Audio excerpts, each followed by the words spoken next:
What if the person you trusted most slowly became someone you didn't recognize? Claire never thought she would question her own marriage. For 5 years, she and Ethan had built a life that looked simple but felt strong. Their small home on Maple Street in Colorado wasn't fancy, but it was theirs. Mornings smelled like coffee and toast. Evenings ended with soft music and quiet talks on the couch. They had plans for travel, for children, for a future that felt steady, but somewhere along the way, something shifted. It started with small things. Ethan began working late more often. At first, Claire supported him. His company had new management. Deadlines were tight. Promotions were competitive. She told herself this was temporary. A season. Marriage had seasons. Then came the silence Ethan used to talk about everything. Office drama. Funny stories. Random ideas at midnight. Now, when Claire asked about his day, he answered with one word. Fine. Busy. Tiring. He stopped looking at her when she spoke. His smile faded quicker than before. Claire tried harder. She cooked his favorite meals. Suggested movie nights. Planned a weekend drive to the mountains. Ethan canceled at the last minute, blaming work again. One Friday evening, Claire sat alone at the dining table while snow fell softly outside. Their food had gone cold. Ethan texted that he would be late. Again her chest felt heavy, but she pushed the feeling down. Doubt was dangerous. She didn't want to become suspicious. She didn't want to be insecure, but the distance kept growing. One night, while Ethan showered upstairs, his phone buzzed on the kitchen counter. Claire wasn't looking for anything. She wasn't snooping. She just happened to glance at the screen when it lit up. A name appeared. Lily. The message was short. I missed today already. Claire's hand froze over the counter. Her heart started beating louder than the ticking clock on the wall. Lily. Claire had met her once at Ethan's company holiday party. She remembered Lily's confident laugh and the way she stood close to Ethan while talking. At the time, Claire brushed it off. She trusted her husband. Now, that trust trembled. The bathroom water shut off upstairs. Claire quickly looked away from the phone. She didn't open the message. She didn't scroll. She just stood there, staring at nothing, trying to slow her breathing. Ethan came down minutes later, towel around his neck, acting normal. He picked up his phone casually. Claire watched his face. For a second, his eyes shifted. A small change. Almost guilt. Then he locked the screen and placed it in his pocket. Claire forced a smile. That night, they lay side by side in the dark. Ethan fell asleep quickly. Or at least pretended to. Claire stared at the ceiling, replaying the message in her mind. I missed today already. Miss what? A meeting? A joke? Or something more? Her thoughts raced. But she said nothing. The next morning, she woke up before Ethan and quietly made coffee. The house felt colder than usual. Snow covered the front yard. The sky was gray, heavy with more coming. Without fully deciding, Claire grabbed her coat and car keys. She drove 30 minutes through icy roads to Margaret's house. Margaret, Ethan's mother, had always been kind. Calm. Observant. She lived alone in a brick home filled with warm lights and old photographs. When Claire knocked, Margaret opened the door almost instantly, as if she sensed something. Claire, she said softly. Come in. Inside, the house smelled like cinnamon and fresh bread. Claire removed her gloves slowly, trying to hold herself together. Margaret didn't ask too many questions at first. She poured tea. They sat at the small wooden table near the window. The words came out before Claire could stop them. There's someone else, she whispered. Margaret's expression didn't change. She didn't look shocked. She didn't defend her son. What happened? She asked gently. Claire explained the late nights. The silence. The message. She didn't exaggerate. She didn't accuse. She just shared what she felt. Margaret listened carefully, hands wrapped around her cup. Sometimes, Margaret said after a long pause, people drift before they realize they're drifting. Claire blinked back tears. Is that supposed to make me feel better? No, Margaret replied honestly. But it means this isn't always the end. Sometimes it's a warning. Outside, the wind picked up. Snow began falling harder, faster. Margaret turned on the television. A weather alert flashed across the screen. A major winter storm was approaching.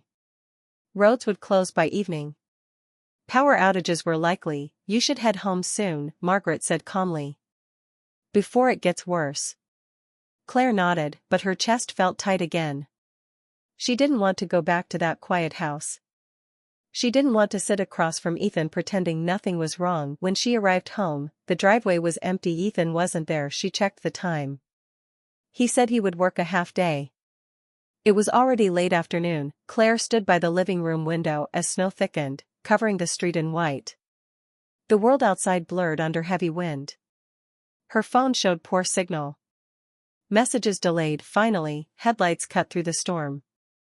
Ethan's car pulled into the driveway. He stepped out, brushing snow from his coat, face tense from the weather. Claire opened the door before he reached it. You're late, she said quietly. Traffic, he answered quickly. Storm's getting bad. They stood there for a moment, snow swirling between them. Inside, the house felt colder than before. Claire watched Ethan remove his boots. He avoided her eyes, and as the storm held louder against the windows, Claire realized something painful. The real storm wasn't outside. It was standing right in front of her, and she didn't know if their marriage would survive it. How much truth can a heart take before it starts to break? The wind roared against the windows as Claire closed the door behind Ethan. Snow swirled across Maple Street, covering cars and sidewalks in thick white layers. Inside the house, the air felt tight and heavy. Ethan placed his keys on the table, avoiding her eyes. Claire didn't wait this time. Who is Lily? She asked. Her voice was calm, but it shook at the edges. Ethan froze. For a second, the only sound was the storm outside. He looked at her like he had prepared for this moment but hoped it would never come. She's just someone from work, he said quietly. Claire didn't blink. Then why does she miss you already? The question landed hard. Ethan ran a hand through his hair. He looked tired, not angry. He sat down slowly on the couch, like the weight of the room had pressed him down. It didn't start the way you think, he said. We worked on a project together. Long hours. A lot of pressure. Claire crossed her arms, not to defend herself but to keep from shaking. And we talked, he admitted. About stress. About life. She understood what I was dealing with. Claire's chest tightened. So do I. He looked up at her then, guilt clear in his eyes. I know. The lights flickered suddenly. Once. Twice. Then the house went completely dark. The storm had taken the power. Claire stood still, heart racing. Ethan pulled out his phone and turned on the flashlight. Shadows jumped across the walls. The wind howled louder, almost like it was part of the argument. Great, Ethan muttered. Claire wrapped a blanket around herself as cold air slowly filled the room. Her phone barely had signal. No internet. No news updates. You didn't answer me, she said quietly in the dim light. Is it emotional? Or more? Ethan hesitated too long. It became emotional, he admitted. But nothing physical happened. Claire closed her eyes for a second. Emotional betrayal still felt sharp. It meant secrets. It meant sharing pieces of himself that once belonged only to her. Do you love her? She asked. No, he answered quickly. I don't. But you like how she makes you feel. He didn't deny it. Before Claire could respond, there was a loud knock at the door. It startled both of them. Ethan moved toward the door carefully. When he opened it, a blast of cold air rushed inside. Margaret stood there, bundled in a thick coat, holding a lantern and a bag. I figured your power would go out, she said firmly. Mine's still running. You're coming with me. Claire blinked. It's too dangerous. It's more dangerous to stay here without heat, Margaret replied calmly. Roads will close soon. Ethan grabbed a few essentials while Claire packed blankets and chargers. The tension between them remained, but survival came first. Within minutes, they were in Margaret's car, driving slowly through near-blind snow. The world outside looked unreal. Streetlights flickered weakly. Snow piled high along the sidewalks. Tires slipped on ice. Margaret drove with steady focus, hands firm on the wheel. No one spoke. When they reached Margaret's house, warm light greeted them through the windows. Inside, the fireplace burned brightly. The hum of a generator filled the background. Claire felt her shoulders relax slightly. The warmth wrapped around her like a shield. Margaret handed them towels and dry socks. "Sit," she instructed gently. They gathered in the living room. The fire crackled. Shadows danced along the walls. Margaret looked from her son to Claire. "Now," she said softly, "continue." Claire felt exposed, but she spoke anyway. She explained the message. The distance. The feeling of being replaced. Margaret didn't interrupt. Ethan stared into the fire. "I didn't plan for this to happen," he said. "It just grew." Claire's voice was steady now. "You didn't stop it." Silence followed. Margaret finally spoke. "Emotional closeness can be powerful. But marriage is a promise. Not just when it feels good. Especially when it doesn't." Ethan swallowed hard. His phone buzzed in his pocket. The sound echoed in the quiet room. Claire's eyes shifted toward him. He slowly pulled the phone out. The screen lit up his face. "Lily, another message." For a long second, Ethan stared at it. The firelight reflected in his eyes. Claire held her breath. Then he turned the phone face down on the table. The buzzing stopped. "I'll handle it," he said quietly. Claire didn't respond. She wasn't ready to feel relief. Later that night, Margaret prepared simple food, soup and bread. They ate at the small kitchen table. Outside, the storm grew stronger. Snow pounded against the windows. Margaret moved around the kitchen with calm purpose. She didn't raise her voice. She didn't accuse. But her presence felt steady, like the fire that refused to go out. After dinner, Ethan stepped outside briefly to clear snow from the doorway. Claire remained inside, staring at the flames. Margaret sat beside her. "You are not weak for feeling hurt," she said softly. "And you are not wrong for expecting loyalty." Claire's eyes filled.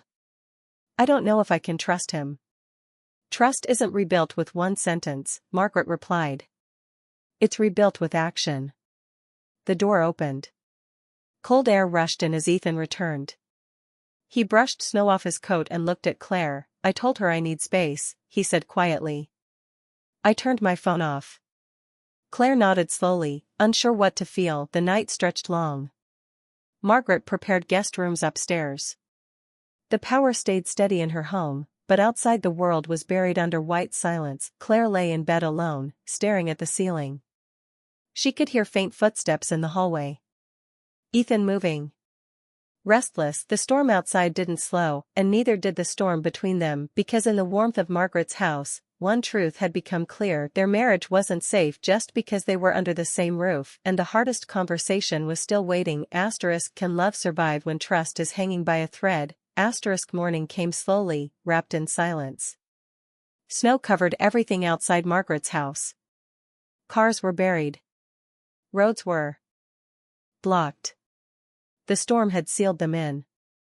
There was no leaving, no escaping the tension that sat heavy in the air. Inside, the fire still burned. Warm. Steady. Almost stubborn. Claire woke early. She had barely slept. Her thoughts had circled the same questions all night. She stepped out of the guest room and walked downstairs. Margaret was already in the kitchen, flipping pancakes like it was an ordinary Sunday. "You should eat," Margaret said gently without turning around. Claire nodded and sat at the table. A few minutes later, Ethan came down. His eyes were tired.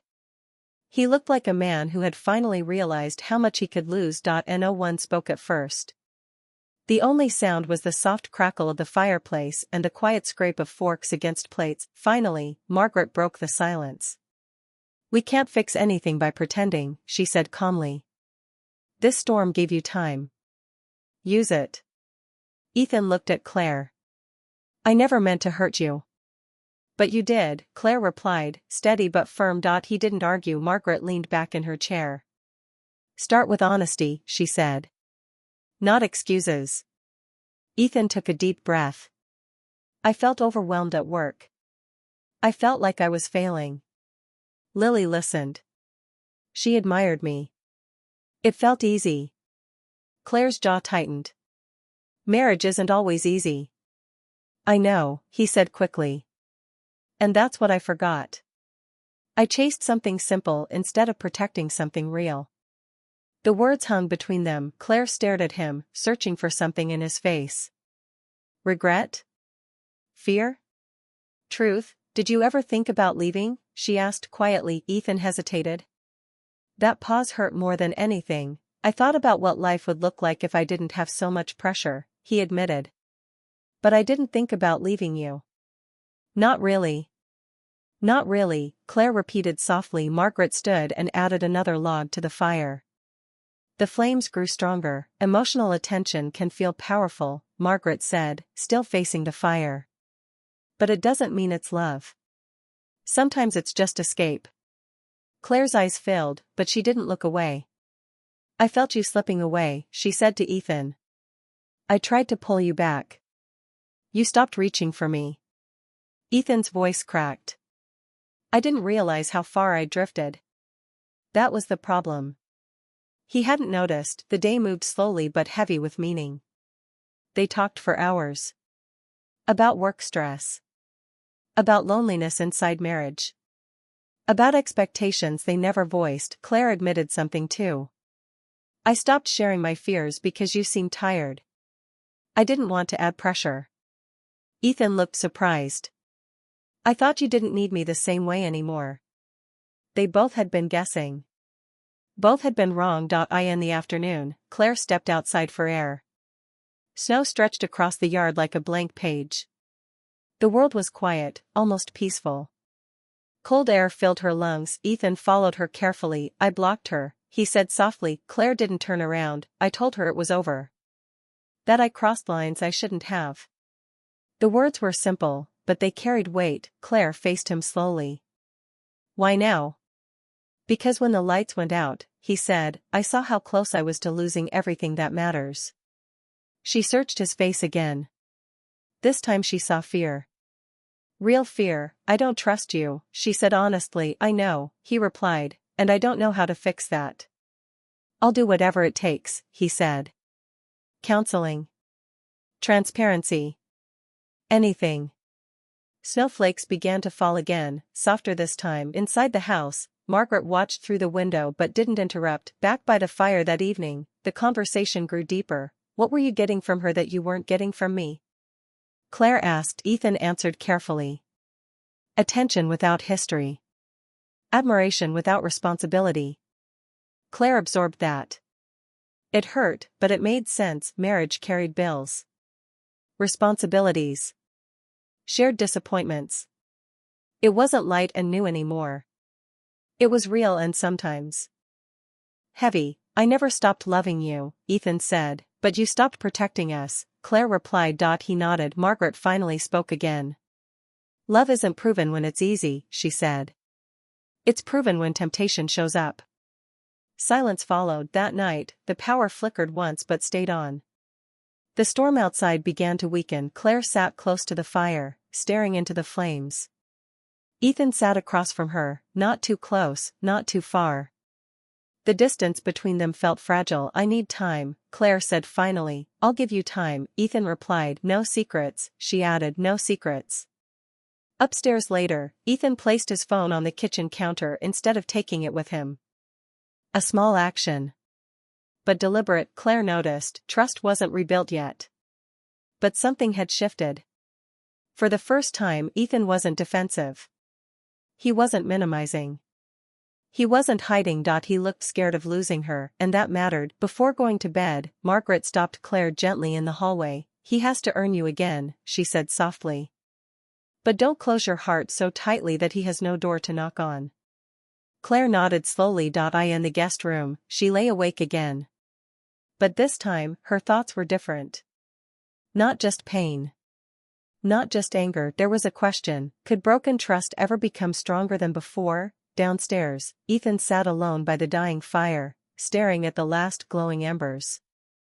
He looked exhausted, but determined. Outside, the snow finally stopped. Morning would come soon, and with it, a choice neither of them could avoid. When everything almost falls apart, do you walk away, or fight for what's left? The storm ended as quietly as it had begun. Sunlight spilled across thick white snow, turning the world outside Margaret's house bright and new. It looked peaceful. Clean. But inside, Claire and Ethan both knew peace wasn't automatic. It had to be chosen. They stood by the living room window that morning, looking at the frozen street. Roads were still blocked. Cars were buried. They were staying one more day. Margaret moved through the house calmly, making coffee, opening curtains, letting light in. She didn't pressure them. She didn't offer dramatic advice. She simply kept the space warm. Ethan broke the silence first. I don't want to go back to how we were last week. Claire crossed her arms. Neither do I. He nodded. But I don't want to lose us either. She looked at him carefully. Wanting isn't enough. I know, he said. So I made an appointment. For what?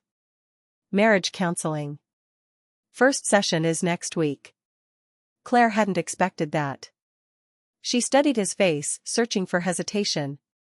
She didn't see any. I also asked my manager to move me off that project, he added. I don't need daily contact with Lily. That hit differently. Not just words. Action. Claire felt something soften inside her, but she stayed steady. And if things get hard again? They will, he admitted. But this time I talk to you. Not someone else. Margaret entered the room quietly, carrying a small box. She set it on the coffee table and stepped back. What's that? Claire asked. Open it, Margaret said. Inside were old photographs. Claire and Ethan's wedding day. A beach trip from 3 years ago. A random selfie in a snowstorm on their first winter together. Their faces were younger. Carefree. Ethan picked up one picture slowly. I forgot how we used to look at each other, he said. Claire stared at the same photo. Back then, they didn't have big problems. No heavy schedules. No quiet distance, but they also hadn't built anything yet. Now they had history. Shared pain. Shared growth. I don't expect you to forgive me overnight, Ethan said quietly. I don't even expect you to trust me yet. I just want the chance to prove I can be better. Claire took a slow breath. You hurt me. I know. And part of me is still angry. You have every right. She hesitated before speaking again. But I also don't want to throw away 5 years without trying.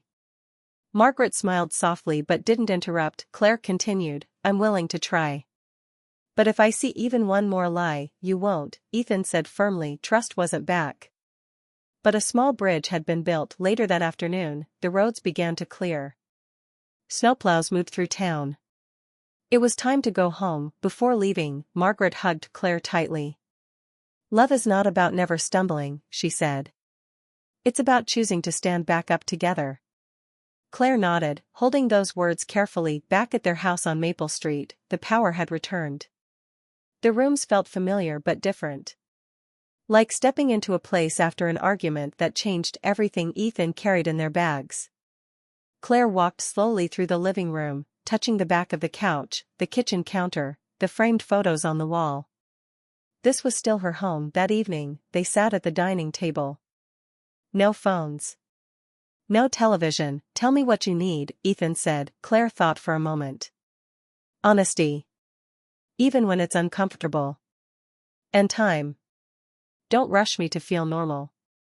I won't, he promised, and I need you present. Not just physically. I need you here. He reached across the table but stopped halfway, waiting. After a second, Claire placed her hand in his. It wasn't dramatic. It wasn't a movie moment. It was quiet and real. Over the next weeks, they started counseling. The first sessions were awkward. Painful. They said things they had kept buried for months. Sometimes Claire cried on the drive home. Sometimes Ethan sat silently, processing his mistakes, but they kept going. Ethan left his phone on the counter every night. He shared passwords without being asked. He came home on time. Small habits changed. Claire didn't pretend everything was fine. Some nights she felt doubt creeping in. Some mornings she woke up remembering that message, "I missed today already," but now, when fear rose, she spoke about it. And Ethan listened. One evening, a few months later, light snow began to fall again. Soft. Gentle. Nothing like the storm that had shaken them. They walked home from a small cafe downtown. Cold air brushed their faces. Streetlights glowed against fresh snow. Claire slipped her hand into Ethan's coat pocket. He squeezed her fingers gently. "We almost lost everything," she said quietly. He nodded. "I know." She looked at him. "I'm still healing." "I'll wait," he replied. From her window across town, Margaret watched the snow fall and smiled to herself. She hadn't fixed their marriage. She had only given them warmth when they needed it most. The rest had been their choice. Claire didn't know what the future would hold. No one ever does. But she knew one thing clearly now: love wasn't just a feeling that stayed warm on its own end. It was a fire, and both people had to keep feeding it.